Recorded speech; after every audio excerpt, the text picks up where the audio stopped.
But they didn't understand the game was never meant to be funny. It was meant to have a point. It was meant to speak to the human condition. But where are the jokes? Where are the jokes? They bemoaned, they screamed, they gnashed their teeth and said, entertain us. It wasn't enough. They had to leave a pathetic little thumbs-down review and make all of their pitiful demands. But then, he's talking too much, they said. First, he didn't entertain us, now he won't shut up. It's the inconsistency, it's the lack of accountability, it's the unwillingness to examine with an uncompromising heart the words that they are speaking into the world. As though there were no consequences for a lack of cohesion in one's assessment of others. But of course, absolutely anyone can leave a review. So here's what we get. We get these demands that seek everything and are accountable to nothing. We get a world where someone will say, oh, there should be a skip button. You should be able to freeze Stanley in place while the narrator sits there forever and ever. We want all of this in the new Stanley parable. We demand it. And then, because it was said, because it was spoken, now it simply has to happen. The most immediate desires, every single thing demanded by every person at every moment in time. If someone wants it, then it's a crime not to bring it into being. Have we been given to indulging every fleeting whim for no reason other than to do so? Yes! Yes! It seems that this is now the world we live in. It seems that we are a people living in such bleakness and discomfort with ourselves that our entertainment is now our lives.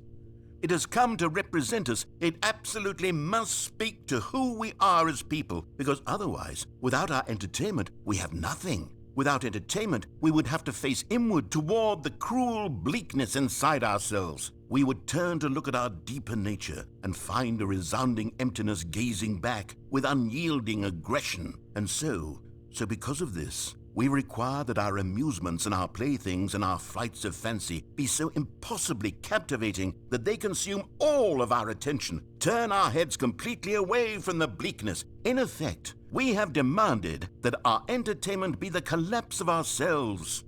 What a pitiful reflection of humanity these entertainments are. What a shameful mirror to the human spirit they project. I'm not mad. I'm not mad about any of this. I'm at peace with it. I am the calm center of gravity around which these perversions hurl themselves. I am a waypoint for reasonable and collected discourse. They're the ones who are mad. They're the ones who couldn't stand the idea of me using my game to try to say something. Maybe they were just jealous of me. Yes, of course. They've been jealous of me this whole time. They are mired in fear and insecurity and cannot help but attempt to tear me down. What a sad state of affairs. When you read these reviews now, you can see it. You can taste the bitter resentment. And my, how good does it feel now to speak truth to these words, to finally allow these thoughts out, contained and managed for so long, neutered and sterilized. At last I am free to truly think, to feel. It must be that they were so discontent with themselves that they couldn't help but leave a negative review on pressurized gas. Perhaps it says far more about them than it ever said about me. Perhaps the state of their psychological being was in such tatters, and my constitution and willpower are so ironclad in comparison. Perhaps it was this state that they sought some outlet through which to tear me down. This, you can see, is clearly why they felt the need to expect that the game be funny, that it be filled with yucks and whimsical humor, that it amused. But they didn't understand the game was never meant to be funny. It was meant to have a point. It was meant to speak to the human condition. But where are the jokes? Where are the jokes? They bemoaned, they screamed, they gnashed their teeth and said, entertain us. It wasn't enough. They had to leave a pathetic little thumbs-down review and make all of their pitiful demands. But then, he's talking too much, they said. First, he didn't entertain us, now he won't shut up. It's the inconsistency, it's the lack of accountability, it's the unwillingness to examine with an uncompromising.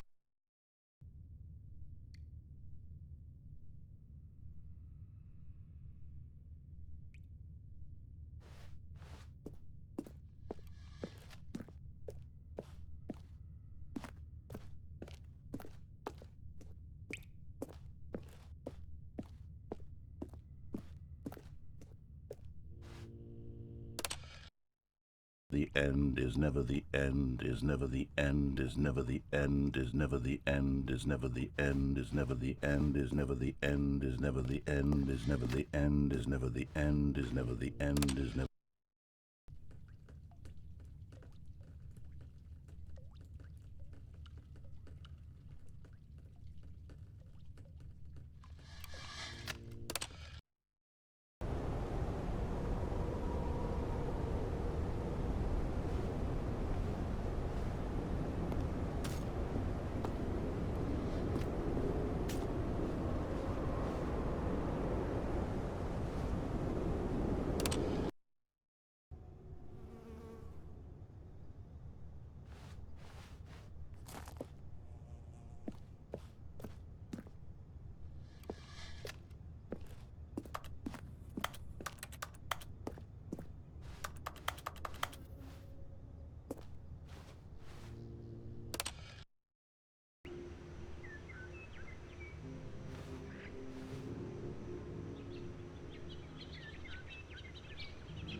Already this was uncomfortable, and Stanley decided that as soon as he found a new space he felt safe in, that he would never leave it again in his life.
Oh, good. You noticed my sign. Yes, I have something very exciting to show you.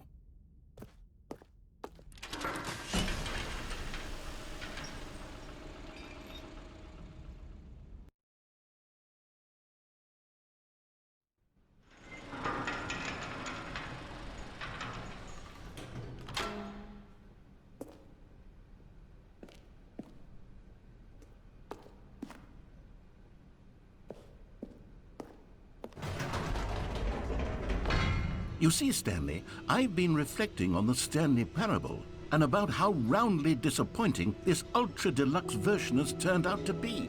The original Stanley Parable was a landmark, and any new content for it should live up to that legacy. So forget this ultra deluxe nonsense. I say we take it one step even further. Which is why I'm very proud to announce for the first time ever, the Stanley Parable 2.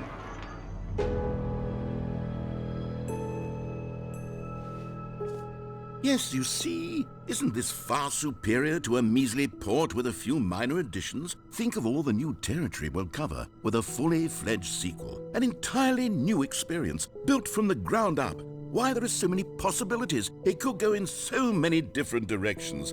This is what fans have truly been asking for.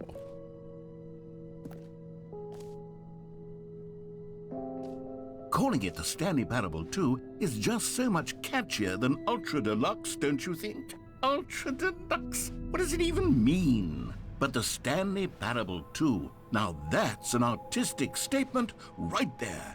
It's future-oriented. It screams progress and innovation and long-term franchising potential.